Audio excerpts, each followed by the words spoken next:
vinavyojirudia rudia katika maumbile yako sio hali ya kawaida.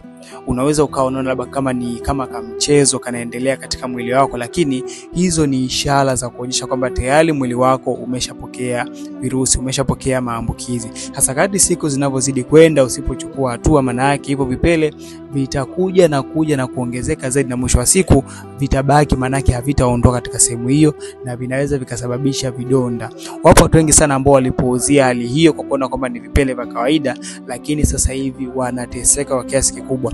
Wanateseka kiasi cha kwamba wanashindwa kuenjoy maisha, wanashindwa kuenjoy kuvaa nguo vizuri, kwa sababu kila wanachokivaa kwao inakuwa ni mateso. Sasa ombea usiwe ni wewe ambaye inaweza kukuta hali kama hii, na kama umeanza kuona dalili ya kuwa na kipele kimoja, viwili katika maumbile yako, iza katika uume au katika mashavu ya uke, basi hakikisha unapata matibabu sahihi ili uweze kutatua changamoto hiyo ikiwa katika hatua za awali.